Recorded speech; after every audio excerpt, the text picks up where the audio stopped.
All right, today we're speaking with Matt Hester, IT Hi. Pro Evangelist at Microsoft. How are you doing today, Matt? Oh, I'm doing wonderful. Just had a great event. We had 84 Cleveland IT pros in the room talking about Windows 7 deployment technologies. You know, I've got to thank you and Microsoft for providing so much of my wardrobe over the years. You know, I've got a Microsoft shirt on now. I've got all these. I was looking in the closet the other day and I came across an old Windows NT 4. I saw it first T-shirt. Oh, And it's still a favorite. That's an old T-shirt. That I have quite a few of those, but some of mine come back from my football days. And I had this old T-shirt that it was my lifting shirt that used to lift and work out in. And one day I went to my drawer and the shirt was no longer there. Now, granted, the shirt was a little old and tattered, but I think the wife got a hold of it and recycled it somewhere.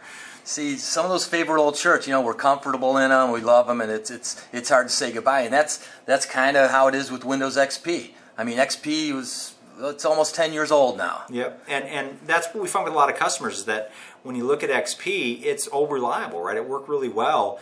And even if you look at everything around Vista, it wasn't always just Vista and potentially some of the issues customers ran into, because I've ran into customers that ran the whole gamut of Vista worked great, and we went to it in a heartbeat all the way down to it didn't work at all, and we had compatibility issues. But I think also when you look at the economy factors that came into play at the time and everything was going on in the world, there are a lot of customers that just said, we're waiting on all IT products, and Right. Vista got into that. So now we're, fast forward into 2 years after that point, or about 2.5 years after Vista launched, I think, and now we're with Windows 7, and there seems to be a lot of uptick. And talking with a lot of the IT pros in the area, they sense a bit of and I dare say the R word, recovery going on, that they see, especially some of the smaller consulting companies.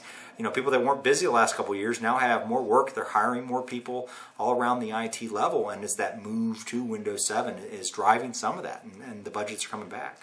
The thing is, just like with the old T-shirts that we're comfortable with, so many people are comfortable with their old computer. They have their favorites and the way they do things, their icons are how they want, their profiles and all that.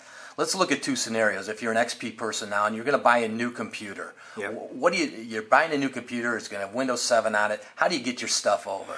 There's a couple ways to do it. Just from an average user base, the one thing moving, if you have two pieces of hardware, the Windows Easy Transfer utility, which is a free utility you can get a hold of, will help them do that. It's actually something you can leverage, and what it'll allow you to do is take essentially a backup of all of your settings and then import them, export them in.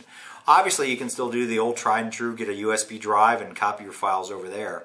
And one of the things we talked about today was, even if you have applications and people buy new hardware, do you really want to move those applications over? Do you want to install the newer applications? Because when you think about XP, it's not just about the desktop OS. I mean, that's for lack of a better word, a fairly easy transfer of settings and documents and things like that. But when we start talking about the application base, that question becomes more of, will those applications that ran on XP and run well, will they run actually on top of Windows 7? And you have to kind of make that decision of, do I want to try to migrate those apps, or do I want to get the newer versions of those apps, whatever they may be?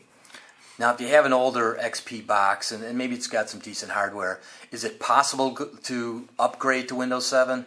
Well, technically, no. When you think about upgrade, you got to think about upgrade as this. It's an upgrade is when you move a computer, all its settings and documents and applications to the new platform.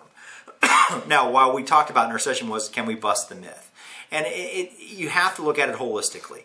Even if you could upgrade a box, and technically, I should take it back. Yes, you can upgrade an XP box, but you have to go to XP, to Vista Service Pack 2, to Windows 7.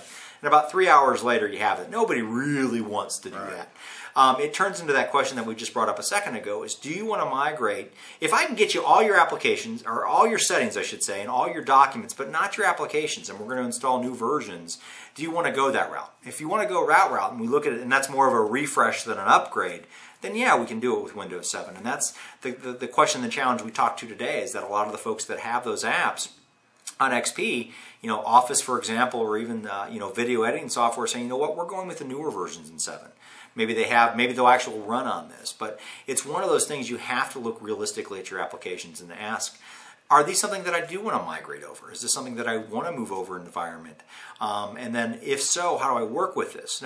So when we talk about this, I'm not technically doing an upgrade, but I can reinstall Windows with an imaging tools, with what is called the Microsoft Deployment Toolkit, and reinstall all those applications, all the old ones, all the new ones, and then bring back all your documents and settings for you to work. So I can get to that almost upgrade thing, but it's really a refresh because you are doing a fresh install. And quite frankly, when you buy a new piece of hardware or you're going to upgrade an OS, I mean, you do it as well as I do. You do the FDisk format reboot. Wipe the system, start it from fresh, and you do want to bring over the legacy stuff. And sometimes you have to, and sometimes you don't want to. So it's really up to that. There's really something nice about having a new, clean hard drive and loading your apps clean, and you bring just over the data you want, and all the stuff you collected over the years. You can just don't have to do. So